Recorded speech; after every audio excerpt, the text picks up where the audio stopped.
Hello, hi, Namaskar. This is Suman speaking all the way from IIT Kanpur. Wintry morning. It's very cold down here.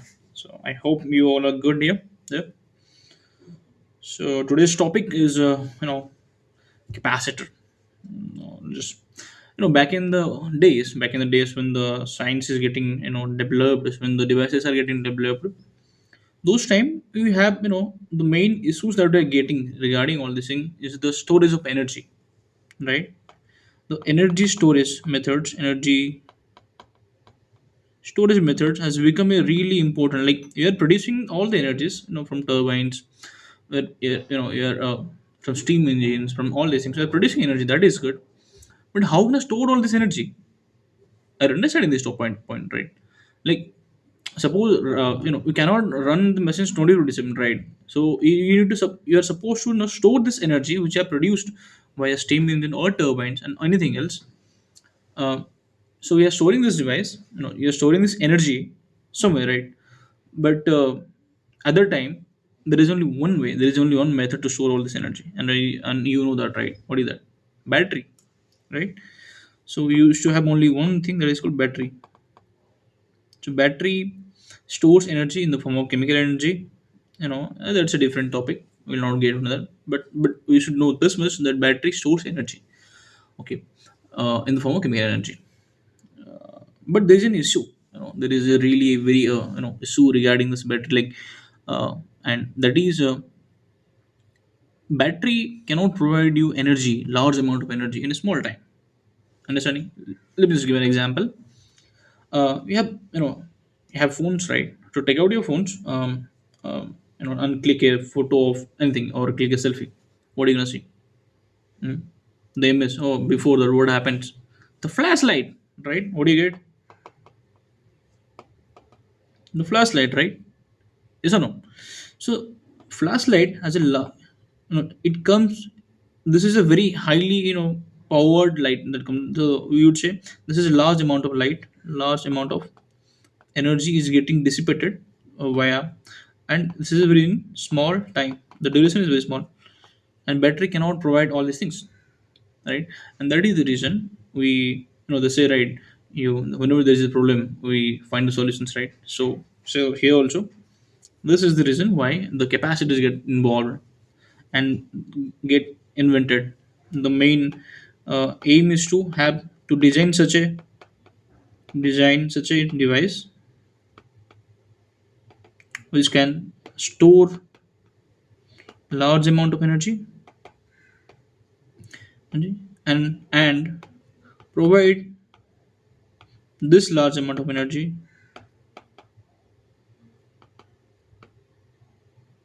in a small duty, in a small time, delta t, whenever there is need. This is the main aim of capacitor. So let's just begin it. So in this topic, we'll study capacitor, like how the things are getting stored in capacitor, how the energy getting stored, in what form it is getting stored, what is the amount of energy that is getting stored, and all the things. And we also practice some, so we'll go from J means level to the advanced level, and some of the Olympiad levels, so physics Olympiads and all, international Olympiads. And let's just begin it. So, suppose you have suppose you have body, it's a connector one, and we have given a charge called Q, right? And from the electrostatic one and two, you have read this one, right? Isn't it? Electrostatics one and two are the basics of, I would say, class 12th of physics. So you should go and read these topics very fluently. Like, if you're not understanding electrostatic one and two, then this will be very much issues for you regarding all these things. So go and read it, right? So whenever a conductor gets a charge Q, there is something called generation of electric field. The electric field will come, and this will provide you the voltage, right? This will provide the potential field. Yes or no? Right? So we define something called C. This is nothing but the capacitance, and this is equal to charge per voltage, equal to Q by V. Understand?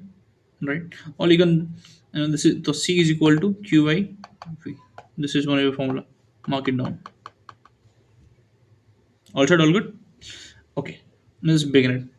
Now, uh, from electrostatics 1 and 2, you know that, just change my color, change this color to blue one. So from electrostatics 2, you know that, suppose there is a sphere is there, of radius r, right? And it's a spherical cell. Cell, right? What is cell? Only the outer, inside is, vacuum or empty. Suppose this have a charge of q. Now the voltage at the surface, at the surface is equal to what? Tell me. Kq by r, isn't it? Understand? You know all this, right? So if this is the case, right? Now the C, the capacitance will be what? Q by V, and this will be implies what? Q is there. Q by V. This is KQ by R, and this will be equal to R by K. So what are you doing here? We are finding the capacitance for a spherical cell having a charge Q. Understand? Yes or no? Let's just no, go move ahead. So the capacitance for a spherical cell comes what? R by K. What is K? 1 by 4 pi epsilon, right? The 1 by 4 pi epsilon, this will be 4 pi epsilon naught into R, right? And what is the value of epsilon naught? This is 8.85 to 10 to the power minus 12, right? So the capacitance for a spherical cell comes out to be 4 pi epsilon naught into R, which is equal to, the epsilon value is 8.85 into 10 to the power minus 12. It's a very small number, isn't it? It's in pico number, right? It's minus 12 is picometers. So yeah, this is the ASUS, right? And this, the unit of this capacitance is Faraday. Like, the what is the unit of voltage? Volt only, right? And what is the unit of velocity? Meter per second. Like that only. Capacitance unit is Faraday. As you can see, this Faraday is a unit. Like, how do you write F, right? As you can see, this C has something called epsilon naught, and the value of epsilon naught is very less, right? It's in 10 to the minus 12, right? Isn't it? So normally, uh, whichever capacitor we get in our real life, using this in our devices we get, those are very, I would say, those are in, those capacitors are in numbers of micrometers. Micro, not meter, microfarad. Like, they have, the capacitor should be 2 microfarad or 3 microfarad. All I want to say is that 1 microfarad, 1 farad is a very high number. Understand, right? Like, 1 farad is a very high number, right? It's a very high number, right? That is the reason, whichever, like, if you go to any electronic shop, right, and you ask them, give me 1 farad capacitor, he'll be like shocked. You understand, right? Because we normally, uh, the reason behind this is 1 farad is a very high number. Understand? So we normally, we go if you go to the electronic shop, just ask them, Anna, can you give me one microfarad capacitor? Then he will give you, right? Have you seen any capacitor one? Yeah, I've seen one. If you haven't seen any motherboard of any electronic device, you have seen some. You all have fans, right? Isn't it? Fans. What are fans? Not the celebrity fans, the ceiling fans, right? If you have ever seen your father opening this ceiling fans, there is something called, there is something like this, I would say. You know, this is like this, right? And this is a capacitor one. This is a capacitor. To be more specific, this is a cylindrical capacitor. We'll read about this in later way. Right. This is a capacitor. Like, whenever there is a down in charge, this will provide the charge. Basically, this capacitor stores the charges, right? Store the energy in form of electric fields. Right. Now the next question comes is that what are the forms of, like, how Energy is stored. Energy is being stored in these capacitors. Like, what are the ways? Like, so normally to this field, how do you store energy? Like, suppose you are very weak, right? Suppose you are very weak right now. Uh, how do you gonna store energy? So what do? You go to the kitchen, you go to your amma, right, and say, give me some food. I'm very amma means mother, right? Uh, uh, so we go to I would say, go to mama and said, I'm very hungry, give me something. And whenever you eat something, you will feel energetic, right? So the food has energy, yes. But in this device, in electronic devices, we normally store energy in form of two things. What are those? One is electric field, and second is magnetic field. One is electric field, and second is magnetic field, right? So whenever you store energy, remember these things. Whenever you store energy in the capacitor, you store energy in the form of electric field. The device is capacitor. And here, whenever we store energy in form of magnetic field, we call that inductor. So today our main topic is, will be only residing in capacitor only. Will be go to inductor in the later on in subjects of the class 12th electrodynamics. Right? All said, all good? No. Suppose for some example, let us take the example of sphere only. So in a sphere having a charge q in a spherical cell, I would say spherical cell having a radius of r and charge of q. You have seen the v can be equal to kq by r, right? And the and what? So all I'm saying, what is the voltage over here? Like how the electric field is getting distributed over here. From electricity one and two, you know that if this is a spherical cell, right? If this is a spherical cell, and the electric field that goes like this, right?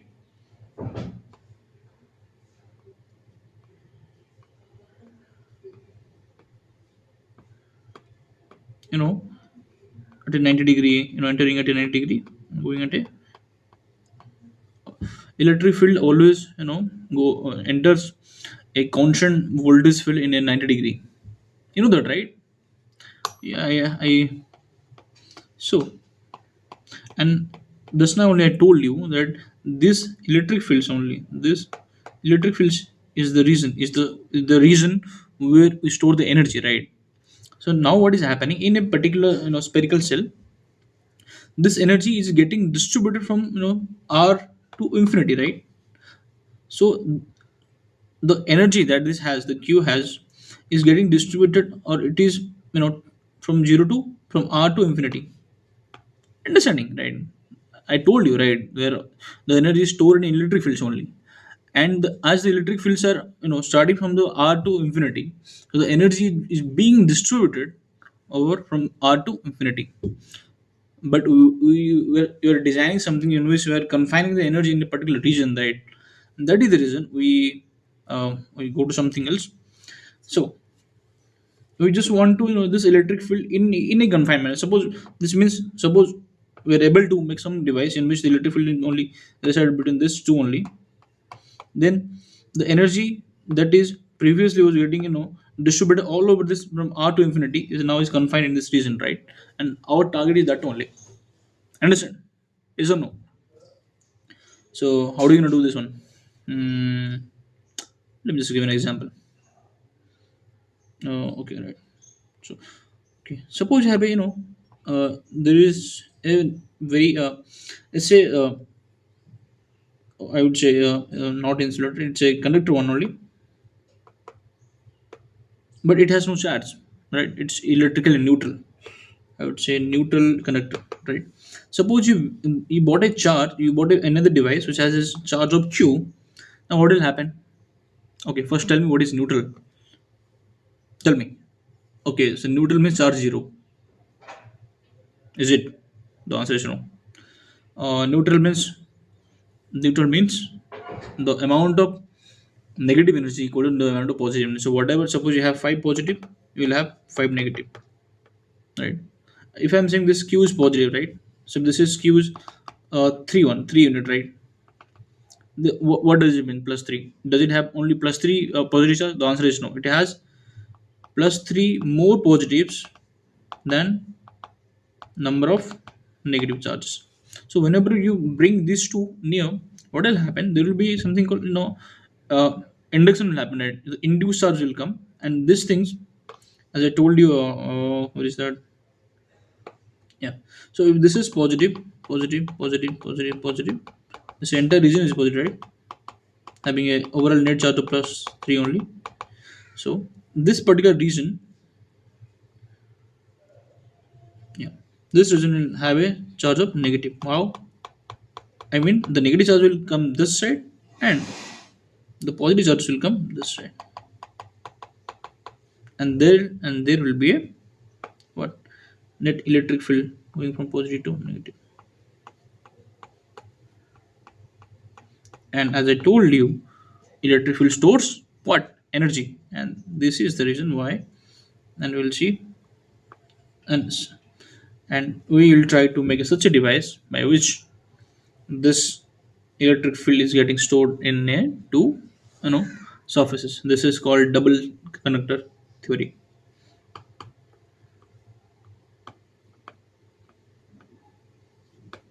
Conductor system. See? So there are multiple ways to store it. So there are mainly three ways. One is called parallel plate capacitor. This is the normal we have in all our motherboards. Second is called cylindrical capacitors, cylindrical plate capacitors, not plate capacitors. And third is spherical capacitors. All have different roles at different regions. So we'll not go. We'll so we'll start our topic on. We'll begin our topic with today we'll be only learning parallel plate capacitor,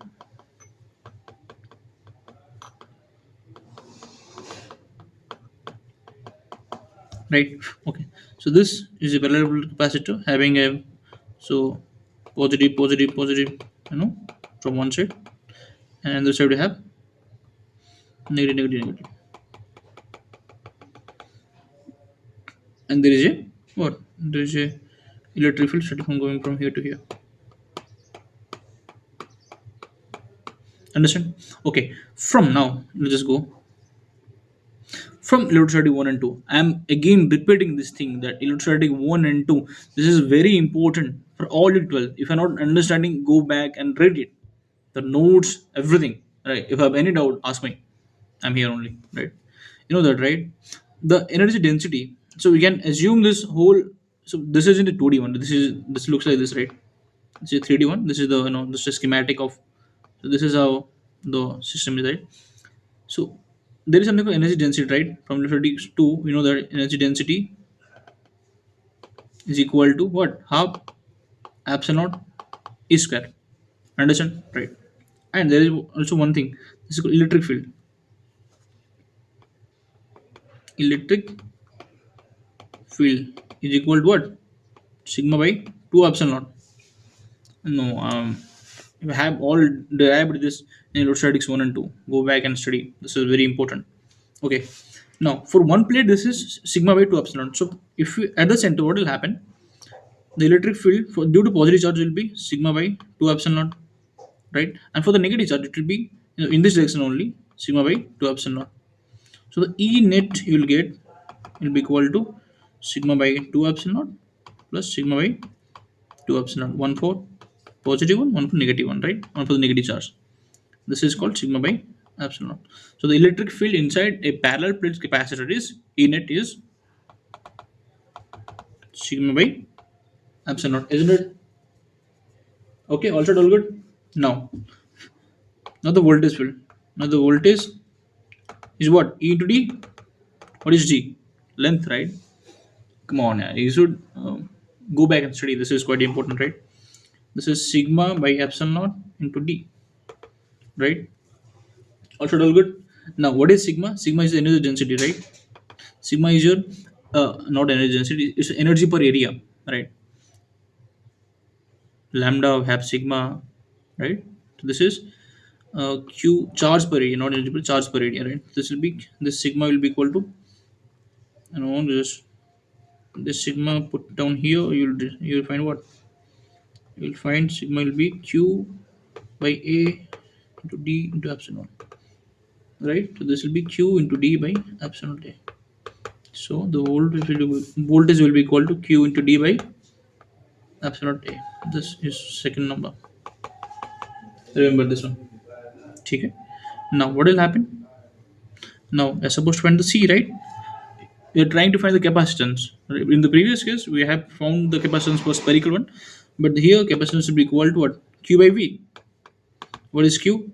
Q, let it Q. V is what? Q into D by epsilon A. This will be equal to epsilon A by D. The capacitance will be equal to epsilon A by D. This is most important one. This is the what is it, right? We'll also solve some of the questions. Let's take some of the questions. So the question will, suppose you have, two, I would say two, square, two circles having a distance of, let's suppose, a. What is the capacitance between these two? So the first thing is why the capacitors come, as these are having charges, right? Q and Q, Q and minus Q. The electric field will generate between these two, and this will have the capacitance. The capacitance should be epsilon A by D. What is A? Epsilon A. What is A? Pi into R square. Assuming the radius is R by D. D is U. D is what? A. So this will be epsilon pi R square by A. Understand? Also all good. So so there are some the questions in our DPP, and so you're supposed to solve all those things. Take. Or have any house issues and doubts, you can ask me. Right? Okay. Let's just end the topic with this, with the one more derivation. Then we'll wrap up for today's class. This is called energy inside a capacitor, right? So from electricity, again electricity 1 and 2, you know energy density is equal to half epsilon e square, right? This is equal to energy per volume, right? This is a this is, we're talking about parallel plate capacitors, right? What is the volume here? Suppose area is a and the distance is d. What is the volume? A into d. Understanding, right? This is, this, look at this surface. This is a and this is the distance. So this volume, what is the volume in which the electric field is getting enclosed? A into d, right? So the energy will be equal to, epsilon, half epsilon e square into volume. Also all good. This implies energy stored inside a parallel plate capacitor is equal to half epsilon. What is electric field uh, inside a capacitor one? Come on, yeah, this here, sigma by epsilon. It's sigma by epsilon naught whole square to d. What is area? Volume, what is a into d.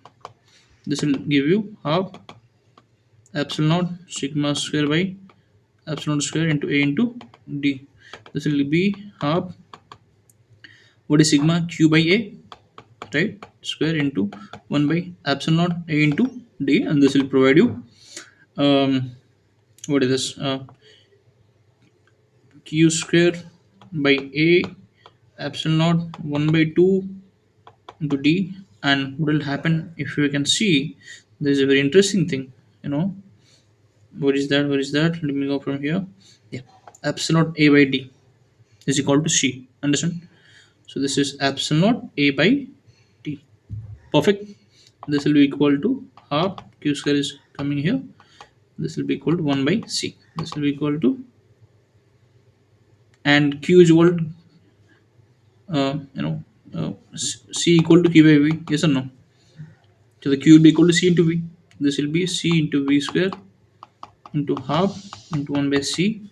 This will be equal to half c v square. So this implies energy stored, just in parallel plate capacitor is equal to half c v square is also equal to half half CV square, or you can, this is, yeah, this is half CV square. Leave it. Well, you can change this, this half CV square, C is equal to Q by V, right? If you just put here, then this will be equal to half C is equal to Q by V. Mm, Q by V into V square. This is equal to half Q into V, or is equal to, you know, you will get to know all these things, right? So this isn't an issue, right? So this is quite important. Half into C to V square. So today we learned what? Let's just summarize all these things. So there are only, the battery cannot produce, you cannot give you the large amount of energy in a small, very small time. That is the reason why you invented a capacitor, in which the energy is being stored in the form of electric fields. And we have seen three types of, mainly, parallel plate capacitors, then cylindrical, then spherical one. We'll mainly talk about, the parallel plate capacitor. And we have seen the, electric field between these two comes out to be sigma by epsilon naught, and the voltage field is equal to, epsilon voltage field is epsilon a by d. Sorry, the capacitance, right? The capacity comes out to be epsilon a by d. Yes or no? And the energy comes out to be half C into V square. So there are some questions. These are the main formulas you're gonna get. And with this formulas, I just want you all to solve few questions, right? And we will discuss all this DPV problems in the next class. Okay. Thank you. All the best.